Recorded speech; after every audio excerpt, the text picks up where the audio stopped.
Let's do it. Thank you, everyone, for joining us today on our Divine Conversations podcast.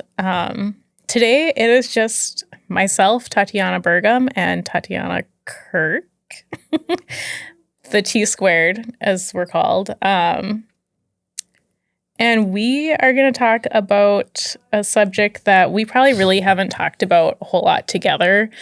But we are going to be talking about what it is like to be biracial in the grand state of Minnesota and the good old city of Duluth. Welcome to Divine Conversations podcast, a space where faith meets real life and community stories lead the way. We're here to lift up the voices of BIPOC families navigating housing, healing, mental health, and so much more. Whether you're a parent, a provider, or someone walking alongside our communities, you belong here. Each episode, we share honest conversations, resources, and real stories of resilience. Together, we're creating a space for healing, hope, and divine conversations, where healing begins and stories rise. But we come with different life experiences and perspectives, and so we'll talk a little bit about those. But I will let Tati introduce herself, and then I can introduce myself a little bit. Hello, welcome. My name is Tatiana Kirk. I am biracial, obviously. That's why we're having this conversation. My dad is Black and my mom's white. And I grew up mostly in the Twin Cities. I went to school down there and I came to Duluth every summer. And spent my whole summer in Duluth until I was in about high school. And then I moved to Duluth, I want to say about 4 or 5 years ago-ish. And yeah. How far? So you moved okay, so then what was the time frame between when you moved back and then when you and Deanna started Divine Konnections? I think I was here for about a year and she came to town and she was like, I'm gonna need your help with some things. And I said, what kind of things? And she was like, well, just a couple of things. Sounds very Deanna Kirkish. And a couple different things. And I was like, okay. Sounds good. That's awesome. Because you were working in the restaurant space and serving and doing a few other jobs. I was a PCA for my grandma and I was working as a bartender, and I was also working at another organization as a assistant to the executive director. Yeah. Okay. And so, and then now you currently are still working at Divine Konnections, doing your thing. What do you do? I'm the operations manager at Divine Konnections. Yes, ma'am, you are. And I do a whole lot of everything, and not specifically any one thing. No. It's a whole lot of everything. It's everything that's needed. Any one of us will call you and that's everything. Yeah, just kind of jump in wherever you guys need me. Yeah, that's true. So I am also biracial. I am Hispanic. I'm Afro-Hispanic, Black Hispanic, and then adopted. I was adopted as a baby and then raised here in the Twin Ports. I grew up over in Superior, Wisconsin. And I grew up in a all-white family. So that's my experience that I come into every space with, which we'll talk about. But I grew up at the time, Superior, when I was growing up in Superior, was very small town vibes. Probably somehow everyone knew everyone. And I grew up in a family that had some law enforcement folks in it, just a lot of different professions, but a lot of my dad was a teacher, my mom was a teacher, But then there was like this underlying like interesting dynamic of race. And I was like the only kid of color in my class for like forever. We had like one or two kids who would come in and out of the school that I went to, but they didn't stay because it was not a friendly environment for a person of color. So, yeah, I feel like most of my experience has just been like really trying to survive in this city, and then now really just like embracing who I am, which is it takes a long time sometimes, but that's just a little bit about our background and just kind of what being racial has meant to us. I also think like the question that we probably hear the most when it's like talking about our background is where are you from? Like, how often do you hear that? All the time. It's literally the way people will introduce themselves to us sometimes or ask us like, are you from around here? Where are you from? Like, you're not, like, assuming that we're not from around here. Yes, that's literally what it means. And so that is probably the majority of what I hear when people ask me, white people ask me like, yeah, so where did you grow up? Or where are you from? And I instantly know that the question is like, you ain't from around here, are you? So I always joke about that question because I'm just like, the underlying tone of racism that question sometimes has. And I think whatever, people can be curious about where other people are from, so that's not everybody. Yeah. But yeah, that's a thing here for sure.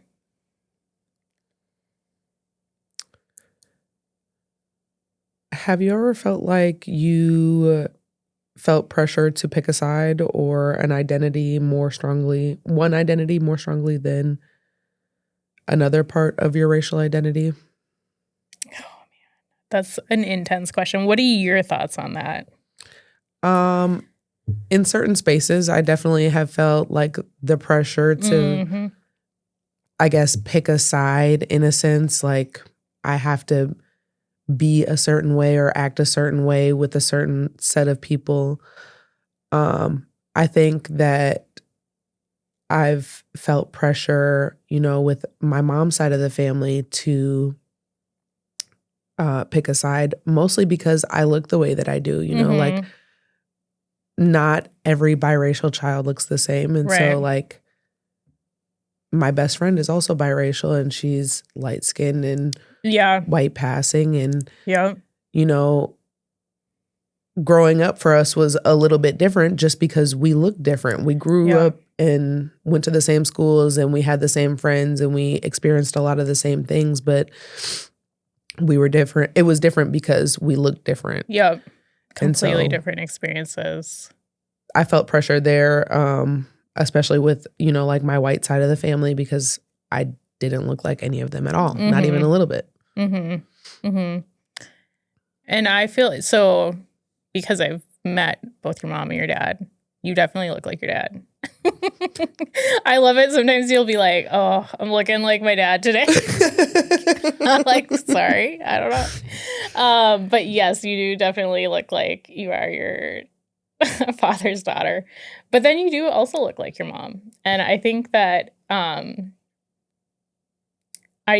so for me, I guess, like I can answer that before I ask you another question, but I feel like growing up in all white family that I wasn't given the option to have to pick a side. Like I was always just like I don't know how to say this aside from just saying it is like I can speak white real well, like because that is what I had heard, that's what I was raised in.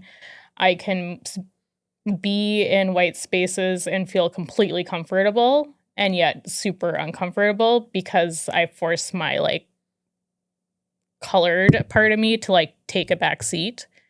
And I will like, I don't know if it's called code switching. I know that's like the term a lot of people use and we can talk about that too, but I just automatically go into this different mode. Like I almost sometimes, it sounds so weird and I probably need to talk about this in therapy at some point, but like I definitely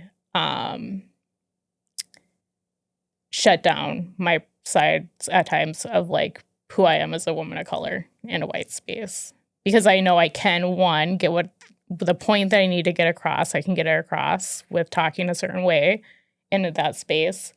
And then also it just sometimes comes naturally because that's what I was raised in. Yeah. So it really hasn't been until like I had moved away like in my college years, after college, and moved to the East Coast. And I lived in DC. And there, that like, it probably I don't know, like similar to the cities where it's like it's a melting pot. Like it's so many different cultures and people like coming in and out. And so that was the first time I felt like, oh my gosh, like my neighbor is, you know, Hispanic. Like there were just like so many people and it was normal. And in Superior, where I grew up, it was not normal, like at all. Like, and so to be in like the city is probably similar, is like you grew up with one side of your family being white, but also like you had a lot of race and ethnicity and culture around you probably at school. But it is different than home for sure. Yeah. Yeah. I think I was going to say with you because I have seen, well, for whatever reason, you have like some really weird experiences that happen to you when we're out and about. And my favorite one to this day is the braids. Like the guy who commented when we were out to eat with our AmeriCorps person that we had. And this white man, comes up to you and literally asks you how long it took your hair to grow. Okay, let me say it without laughing. So we're sitting there, and this gentleman, like, we could, I think, feel that he was like looking your way anyways, and he just couldn't help himself. He like got up to leave for his meal, and I literally think he walked past and stopped and came back and was like, how long did it take you to grow your hair out? And at first I was like, what is he talking about? And then I realized, oh my gosh, he thinks that your braids are like my real hair. We both like had this moment of like, I don't even remember what you said. You said something really funny too, and I wish I could remember what you said. But the comment itself was like, and I also feel like there's a lot of white people who feel like they have to comment on people's of color's hair, like the braids especially. And I get it. They're stunning and beautiful. And so just say that. Like if that's anyone's listening, that's all you have to say. Your braids are beautiful. But the thought that like, I was like, that would take years for you to, what does he think? He does not. And I think he genuinely, what in it was in his heart, I could feel was like, he wanted to say like, your hair looks beautiful. Like, but he was like, how in the world did your hair grow this long? Such an awkward moment to be, and you handled it really well. You didn't make him feel bad. You just like were like, well, my favorite answer is to just give them a random number. When I'm feeling spicy, you know, but like I like to educate people. I like to let them know, you know, like this is not my real hair. I paid for this. And it's mine because I paid for it. Yep. But also, here's the process. Yep. And so, like, sharing a little bit of that information with somebody can go a long way in the future of them, like, not embarrassing themselves. Yes, that's true. That's true. And some people do just genuinely, they don't know. They're trying to connect in a way that makes sense for them. But, yeah. And sometimes the only way they know how is just to ask questions straight up. Yeah, for sure. 100%. Yeah. Yep, that was one. And then there's another one. It was when you got towed. Do you remember that? Okay. I can't remember what the tow driver said, but he might have made a comment about your race. There was something there, and you were like, well, I'm also white too. So which part of me do you want to have this conversation with? And I was like, you want the black side or you want the white side? I remember. This is the best. Like, I love seeing you I don't like that it happens to you. No. But your responses are always amazing. And why it always happens to me, I have no idea. I know. We've had some really random, weird situations when we're out and about for whatever reason. But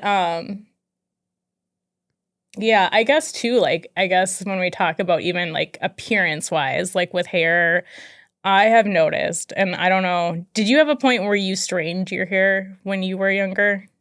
Yeah. So for a long time growing up, my mom went to school to do hair when I was younger so that she could do my hair. And also like make a living. It was great money.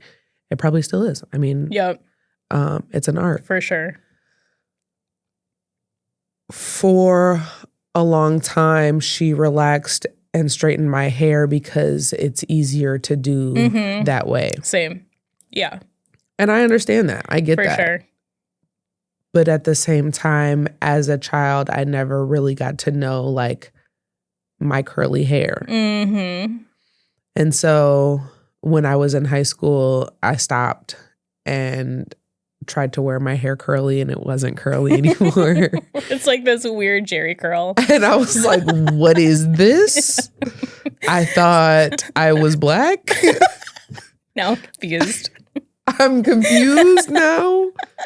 And then I just started straightening it, and it was like not permed, but I was still straightening it. So it's like still heat damage, and I'm still trying to do the curly and the straight. And I'm like, what's going on here? Mm-hmm. I educated myself a little bit on, like hair care and what it means to have curly hair and how to take care of it. And I think I've embraced it a lot since high school. Because I was like, I don't like It's this a lot weird of work. Straight, and then having to relax it all the time. It hurts. I don't like doing this to my head anymore. Yeah. How about yourself? Yeah, definitely. So I will show you a picture at some point. But my parents used to literally just like cut my hair, and it used to be an afro because I would scream bloody murder, to be fair. It wasn't, they were trying to let the natural hair do its thing, but I would scream like, because it would hurt so much to brush, and I was very tenderheaded. And so they would just cut it, and I literally had like an afro. Like it was, Tati, it was an afro. Like I walked around like a child with an afro. Like I don't know. I gotta show you a picture. It's like so sad. And I don't remember getting made fun of, but I definitely feel like I did. I look back at pictures of myself and I'm like, I would have made fun of me just a little bit. Like it was so weird. So it was like a full on, like probably out to here, just like afro. Nice. And they didn't like put product in it. They didn't know how to take care of it. So it just was like frizz. I looked like I got electrocuted. It was so unfortunate.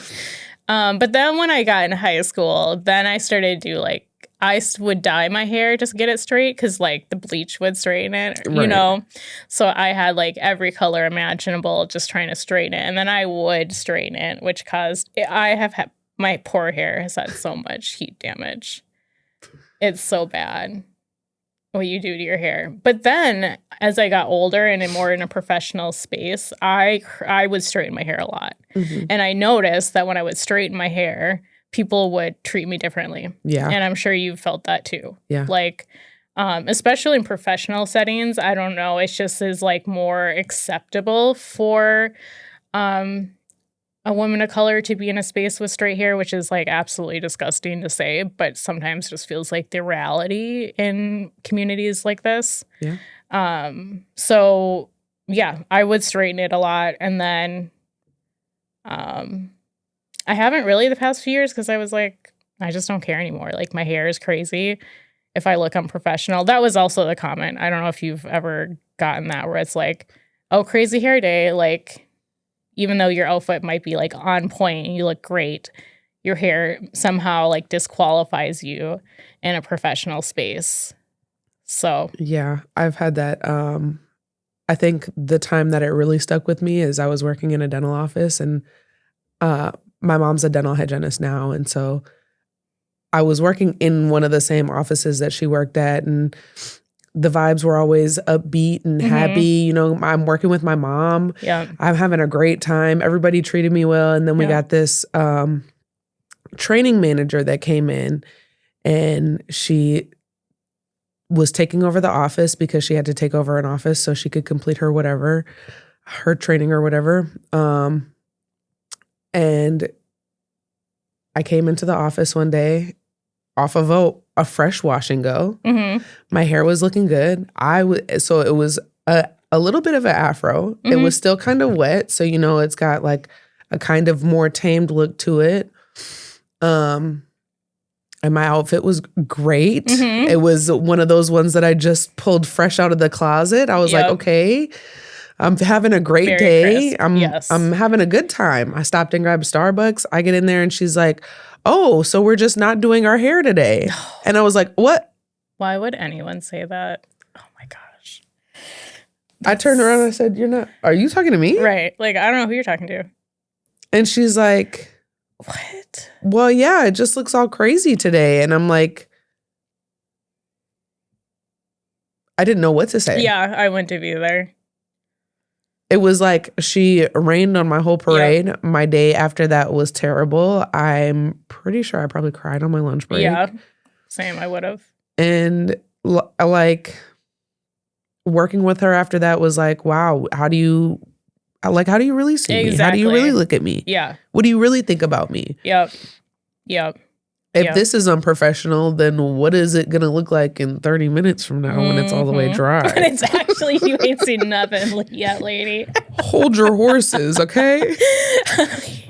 Hold my beer. You want to see crazy? I got you. Oh, and you know what? Like that probably stuck with you. Like it, like to this day, I think about. Like, even when I wear my natural hair in the office and everybody's like, I love your hair. I love your hair. And I'm like, do you really? I love that for me because there was a space not even 8 years ago that I was in, that I was like, okay, now I have to straighten my hair again. Now I have to be this person that like, I have to minimize myself for somebody else to feel comfortable. Yep, that's what it is. That's what it is for sure. I love that you said that because our office, like our team really does like love a good hair day. Like, and I love that. I love it. So don't stop, Eve. She's always the one. And we have a few, but who will, I think because they can see it like on us too, like, that we need to hear that. Yeah. And so I hope I can pay it forward someday. Me too. But yeah, there is something just really, and I know they mean it. Like, and in a weird way, it like, what's the word? Like solidifies that I belong in this space. Dang it, I wasn't going to cry. And yeah, I think that's the thing with Divine Konnections and like being in a team. So like for those who might not know, so Divine Konnections is, I was like, are we all female still staff? Mostly. Women led mainly, but all majority BIPOC staff. And so that also I think has like awakened something in me. And even my husband said something like when I first started, he's like, you are different. Like, you're more you than I've ever seen you be. And I was like, one, what does that mean? But two, that's like what he knew. He was like, it's like awoken, like this person that like you have like really pushed down. And so I think that we do that all for each other. Like there's things that a lot of us have had to push to the side to be in certain spaces. And when we come to Divine Konnections, like we can just be. And that is like a beautiful thing. We might disagree on a lot of things. And, you know, that is part of work. But as far as like us as a like group of people of color, it is like truly beautiful to see. And not just like Black. It's like, you know, we have Indigenous families that we work with and that work with us. And yeah, it's just really beautiful to see the array of what BIPOC is uplifted. So I think that is like kudos to just like what you and Deanna have started, you know, like that was the foundation of Annie, you know? Yeah. So it's really cool to see that like come to life for sure. It has. It's we have a beautiful team. We do. We really do. And then when I look at our like all staff photo on our like website, I'm like, we are a good looking group of people. We like, are. We did that. We did that for sure. It's awesome. I love it for sure. Okay. I completely lost track of where we were headed, but that kind of covers like the topic of what spaces or relationships have helped Yes. you feel more accepted and seen. And I just want to say that since I started working with Divine Konnections, really since we've grown as an organization, it's solidified for me that I belong in the role that I'm in the space that I'm in. Like the more we grow, the more we expand, it just shows me that like whatever it is I want, I can have it. It's reachable, it's attainable. It might be harder. Right. In fact, it will be. It will be harder. It's going to be so much harder. Yeah. Because we're women, because we're people of color. Yeah. It's going to be 10, 20, 30 times more hard. Yeah. That part. But if you have the right people around you, you can make it work and you can do it and you can get to the goal. Yeah, absolutely. And I think too, like Deanna really holds that standard. And I think like, so speaking to she holds the standard of like, we work harder because we have to, unfortunately. But also that is just her standard, is like this level of excellence in what we do as an organization. But I think the biracial piece, especially when it comes to like, well, there's two sides, because for me, so my husband is white, so we're like interracial couple, and that's a whole other separate conversation in and of itself. But my kids are mixed, so I cannot tell you, especially in DC, where there's a lot of like nannies and like people like watching over the household versus like necessarily the parents being the parents. It's like this level of status of like the parents and nanny and kids and stuff. I always got mistaken as the nanny, like for my own kids. And I'm curious if your mom ever experienced any of that, like when you and her would go out. Yeah. Like, she used to tell me stories all the time about how people would walk up to her and be like, "Oh, this is a beautiful baby that you're babysitting," or like, this is like comments like that about being the babysitter or being the caretaker and not the parent. All the time. Yep. And I mean, we work with a lot of like interracial, biracial families, but I don't think we talk enough about like being a parent like to biracial kids, especially in Duluth. Like I cannot tell you how many times I walk, like my husband will go in with our kids for like first meeting somewhere, or like school, like my kids just started a new school. So he went in, I was doing something in the hallway. He went in with our two girls, and then I came in, and it literally took him turning around to say, like, make a comment to me for it wasn't the teacher, it was someone else in the school, to like notice that I could see it on her face, like connecting the dots, like, oh, she's the mom of these kids and married to him.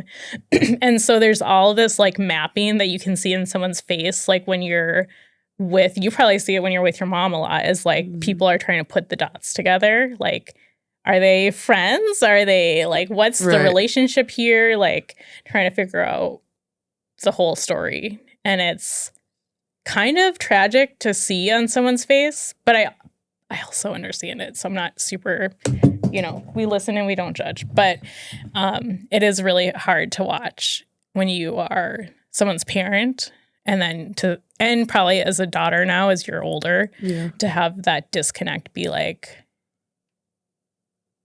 there. Because, as you know, you want it to just be an instant, like, yeah, I look like my mom. Or, you know, like, I look like my dad. You look like your dad. I don't think you two probably don't get much of. No, I think your daughter questions. You're the person that says I look like my dad the most, though. Really? Yeah. Oh, well, you do look like your mom for sure. But yeah, I think that's just because I know him and see him more too. So that's probably, sorry, I'll stop. Oh, it's okay. In real time, we're learning this, that I probably should not do that. No. Experience. Every time I see my grandma Janice, she's like, you look like your dad. And I'm like, damn it. I mean, I love my dad. Of course. I love my dad so much. Mr. Kirk, you are loved. Just know that. But also, like, so, and then you have siblings too, which is, I never grew up with siblings, so I was an only child. So that also adds another layer, I think, because you have a younger brother and then you also have older siblings. Yeah. And so what is that like when you have like a blended family and then also biracial family? Yeah. So it's different. It's not like, you know, you hear stories about people who grow up in the same home as their siblings. I didn't get to grow up in the same home as my siblings. But I got to see them quite often.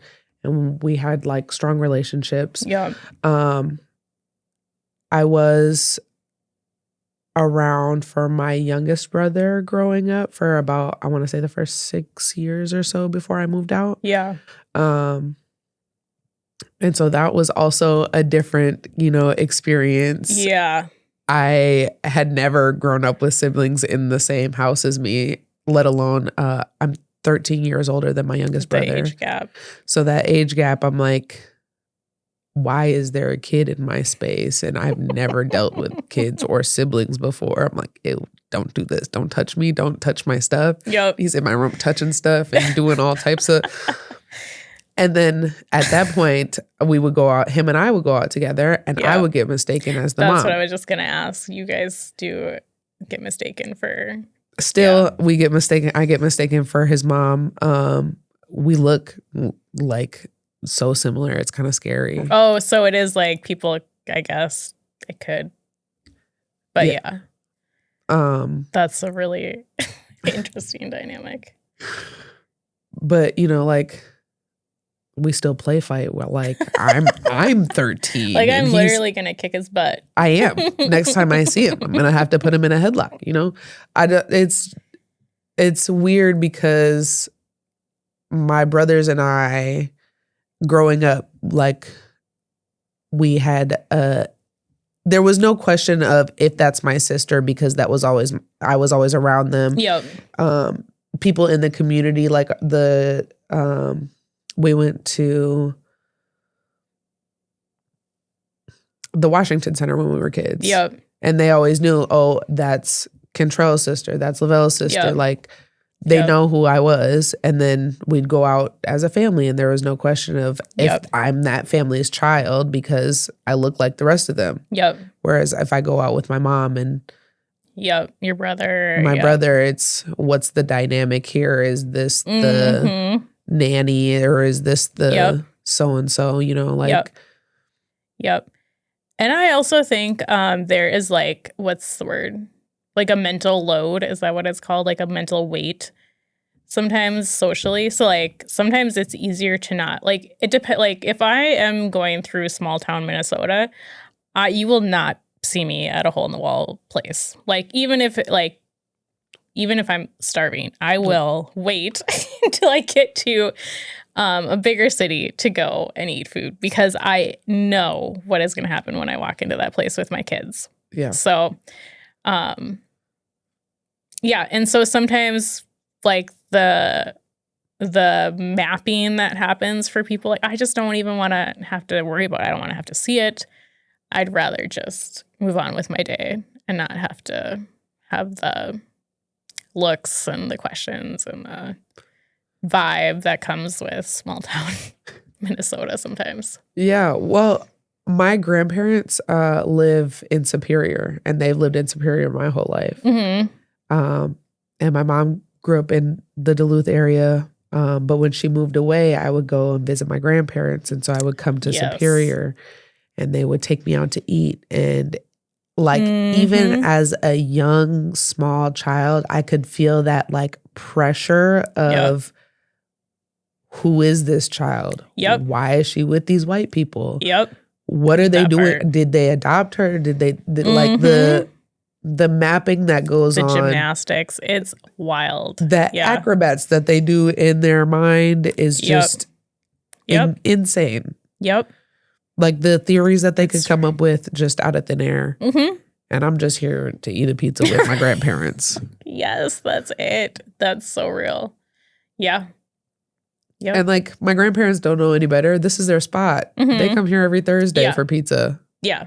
They're fine. They're fine. They're having a grand old time. They know the waiter and they know the owner. And they're just here to have pizza with their granddaughter. And they can't even imagine that type of pressure. That is seriously one of the most realest things. Kind of the next thing we were going to talk about was like some of the stereotypes and like misconceptions, which we did talk a little bit about. But did you have anything to add to that, like about being biracial, like misconceptions that you have experienced that you can think of? I think the misconception that like my whole life I grew up in a single parent household because my biological parents were not together because they just didn't work. It just didn't work for them. But in reality, I grew up with two sets of parents, two sets of whole parents. I have two moms and two dads. And I get to experience that, unlike a lot of people whose parents don't end up together, you know? I would, my mom remarried and my dad also got married. And so like I always had a mom and a dad. Like all the time. There was no lack of mother or father figure ever. You did not fall through the cracks. All. They had me with all four hands, all 8 hands. All 8 hands. I love that. I think like, you know, so I have gone through, I don't know if I've ever shared this with you, but I found my bio family on 23andMe, which was really weird. And I had the opportunity to meet them and hear some of my story about being adopted. And it's crazy. I'm not going to share it all here. But like the one thing that really was hard for me was that like my mom passed away, but my dad was like, I was just worried because like he's my dad. Like my dad is my dad. But I had the opportunity to talk and meet my biological dad, who is I am adopted from Central America, so he was from there. And then most of the family moved into the southern part of the U.S. at some point. So I have cousins in Georgia and other places down south. But I was just like worried like how like meeting them would like change my identity somehow, that I was like not my parents' kids. And, you know, I tried to like, I shared as much as I could with my dad. And I was trying to protect him in a way of like not feeling like he did something wrong, that I'm now trying to figure out, like find my bio parents. And he never, ever acted that way. It was more protection and insecurity on my end. But like going back to what you're saying about just being raised by like really loving people, like my dad, when I found I'm going to cry. When I found my bio dad, he was like, your family is my family. Like, there's no like separation there for me. Like, so I think that there's a lot of like visualization that like we're talking about the mapping that happens, but like there's also so much love, like regardless of race. And I think sometimes we have a hard time talking about that, like because I don't know. Sometimes we're like pitted against each other, right? And so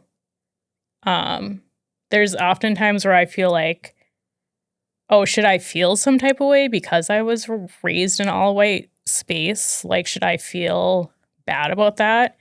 But the reality is it's how I was raised. And I'm coming to a point in my life, in my close to 40s, where I just like, and I think I just want other people to hear too, like, it's okay to embrace the good and process the bad.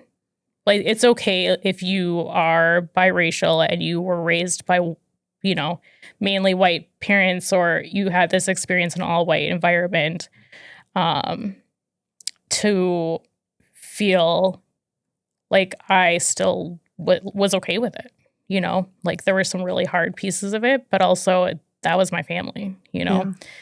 And so, yeah, I guess I don't know where I'm going with that, but I just do feel like sometimes we talk so much about one side of it, but the love piece, like you're saying, like you had amazing parents that like surrounded you all the time, no matter what, like you were seeing, even though the outside world maybe felt differently at times. And so, yeah, there's that love that is really important to talk about. I agree. You know, my father's mother, so my grandma on my dad's side, and my mom lived together for a long time after they were separated. Really? Yeah. Oh, that's so cute. And my grandma tells me stories all the time about how like they would just spend all this time together, and oh my goodness, there was no, oh, I'm Jamar's mom, so now I'm gonna go over here and do whatever. Yeah. There's still to this day the unconditional love of like, it takes a village to raise a child. Yes. Yes. And I feel that still when my grandma's like, how's your mom? What's your mom doing? Like, what's her phone number so I can call her? Like, I give her number every time I go over there.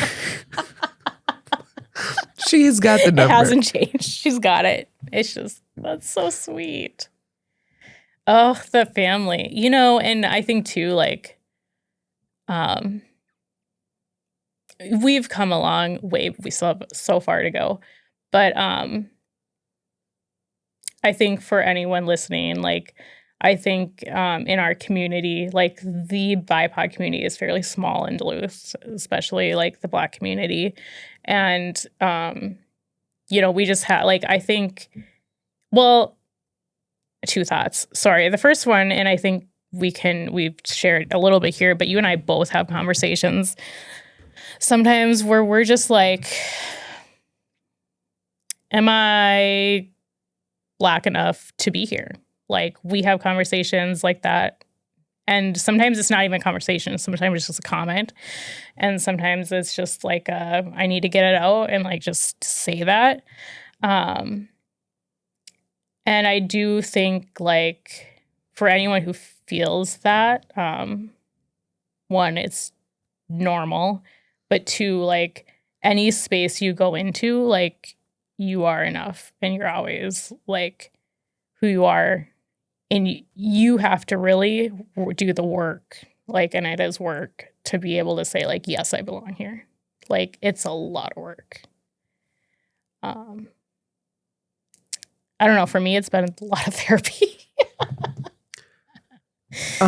For me, it's been just a lot of showing up in the spaces and just kind of realizing, like,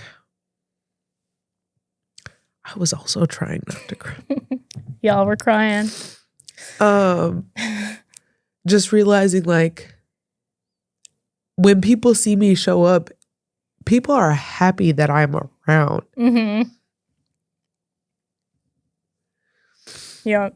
Just not that they would be sad if I wasn't. I mean, I would be. I would be, yes. If I were you, I would be. But like,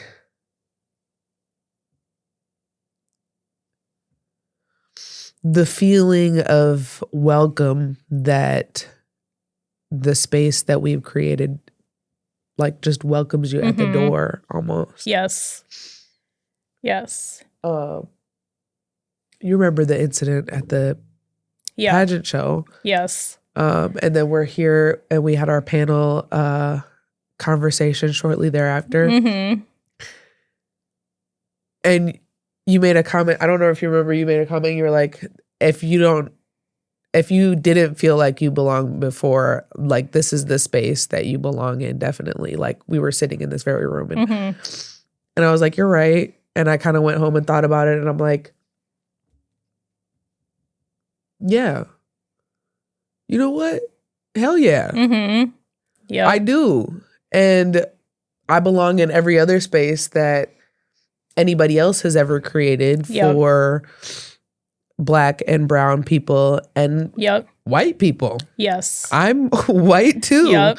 And sometimes it's like I forget because I'm working with the BIPOC community, and a lot of the fight has to do with the way we look. We look different, so we have to fight harder. Yep. I put on that armor of like, okay, I'm Black. And I forget that, like, my mom is white. Like, sometimes I look at I'm telling my mom about my problems, and she's like, actually, I don't know. And I'm like, oh, right. It's because you're not Black. Yep. But I would imagine for her to, like, she has to be so proud of you, like, to see that side of you, like, fighting for what you are doing in this work, and then, like, helping the families that you're helping. And then the other piece of it too that we really haven't talked about is, like, your mom was a single mom, like a young mom, a single parent for a little bit. And so I see you, like, really embracing that side of the work too, is like, yeah, my mom was a single parent. Like, I know what that's like as a child.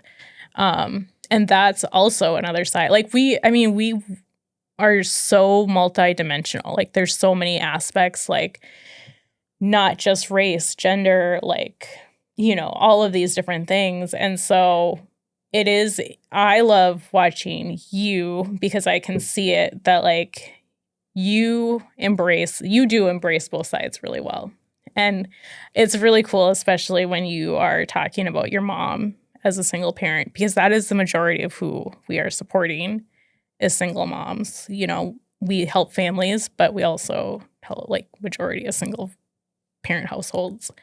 And so I can see yourself in a lot of those families, not so much maybe the situations, but, like, the struggle of what you saw your mom go through and where she's at now, like, for sure. So there's also that side of things, regardless of race, you know? That's true. So, yeah, there's so many, you know, layers to everything. But yeah, I love hearing you talk about your mom. You have such a beautiful relationship. She's a strong woman. She is that. All right, let's see. So I think we can wrap up a little bit, but I am really curious about this question, or your answer to this question, though. Are there moments that you felt empowered or proud of your identity, like in Duluth or in the Superior area? You know, it's like twofold. I would say up to working at Divine Konnections as a professional, I was not proud of my race. Like, my race has not, like, helped me get in anywhere as a professional woman. I've had to, a lot of times, like, you know, get I got my master's degree so that I could literally be in spaces and have some form of credibility, quote unquote. And looking back now as I get older and wiser, obviously that's not what does it. But sometimes when you're a woman of color, you in a professional space, you feel like you need these credentials to even be like taken seriously. So I got my master's degree really, and it has unfortunately put me in spaces that people will look at me differently. But it wasn't until I started working at Divine Konnections where I felt like, oh, I can be a professional in this space, like myself as a woman of color, professional in this space without having to do my hair. I do love my lashes. I do love my nails from time to time. But even if without any of that, like I could still be a professional in this space. And I cannot say that in any other space I've ever been in. Like I've always felt like I needed to have my hair straight. I needed to have my nails done. I needed to have the lashes done. Like I needed to look presentable in order to be taken seriously. Where I have felt empowered is with the young people, the families that I've worked with. Because when we go into spaces, and I know you know what I'm talking about, is when we go with them to spaces, they feel seen. Mm-hmm. And that has empowered me. That is what keeps me going in the nonprofit space, is that there's people who need our representation in the spaces that they're entering. That's like the most empowering thing. Yeah. For sure. For sure. What about you?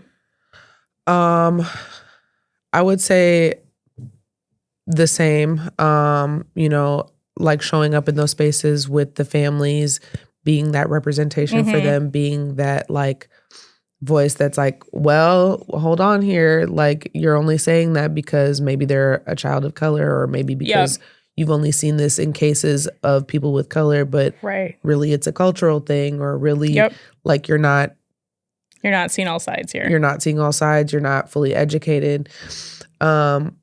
Another thing is like going out into the community, and like we've partnered with NYS and worked with the kids there, and just going out into the community, maybe doing my own thing, or maybe even just doing work things.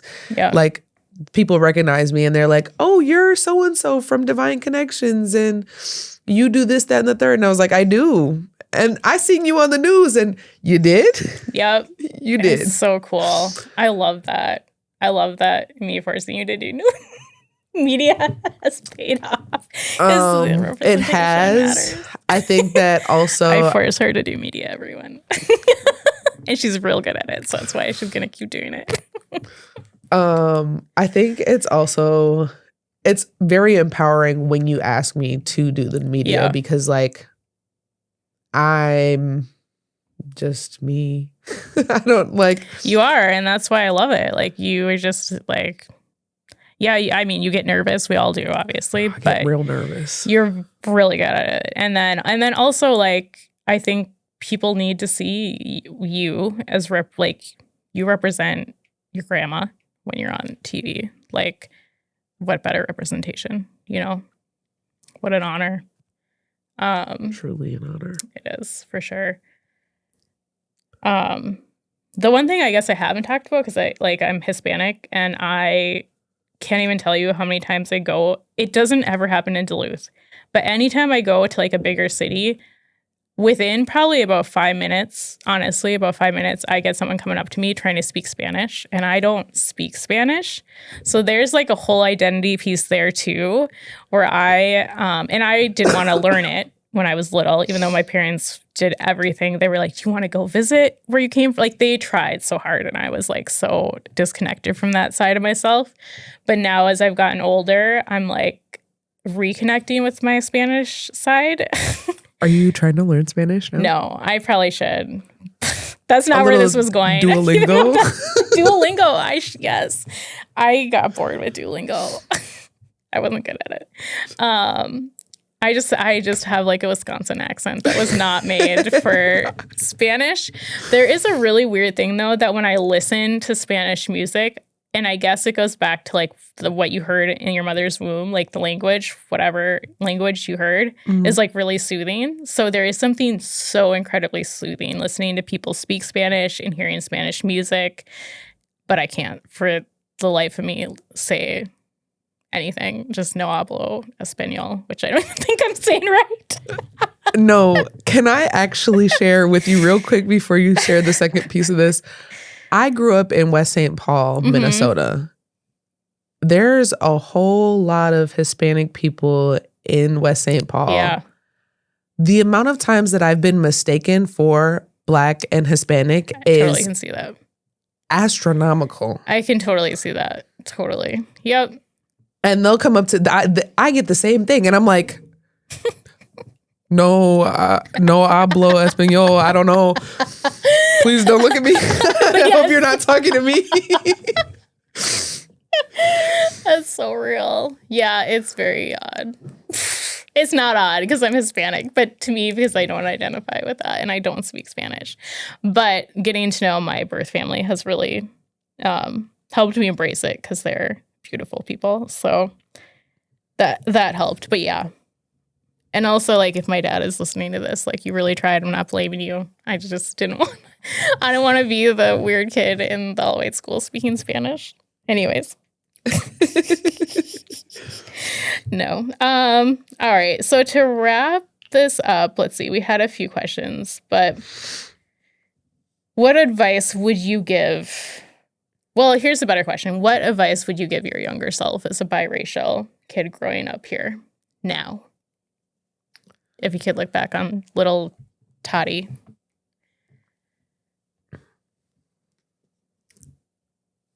Now I think I might really cry.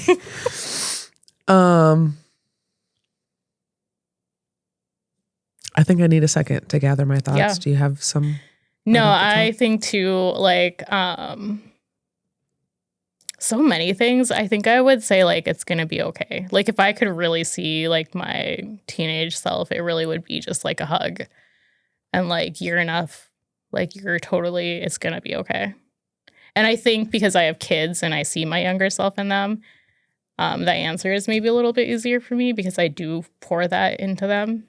Because I see their own identity crises starting to happen as they get a little older. So I try real hard to just like, okay, what did I need to hear at their age type of thing. So. That's a good one. I think a real hard one. I keep telling myself right now, even to this day, but to not think about it too much. Yep. There's a lot of, I grew up, what the high school that I went to was predominantly white, but there were still like a lot of kids of color, most of them being Hispanic. Yeah. In St. Paul, right? Like a high school in St. Paul. And so like trying to fit in with those groups of kids, like those like Black kids and kids of color, it was like I had a hard time. And so like not to think about it too much because kids are real mean. That's true. And like so everybody, I was probably real mean. And everybody's just trying to, you know, figure out what's going on. Yeah. Yeah. So I think to not think about it too much, and it's okay to be different. It's okay to look different, to talk different, to act different from what society calls normal. For sure. For sure. All right. I don't know how to end this podcast because that was really good, but that's a wrap. Mic drop. Thanks for being with us today. If something spoke to you, please share this with a friend who you think could really benefit from this episode.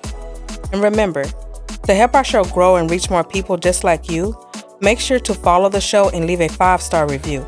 And if you want to continue to have critical and courageous conversations, well, then we'll see you in the next episode.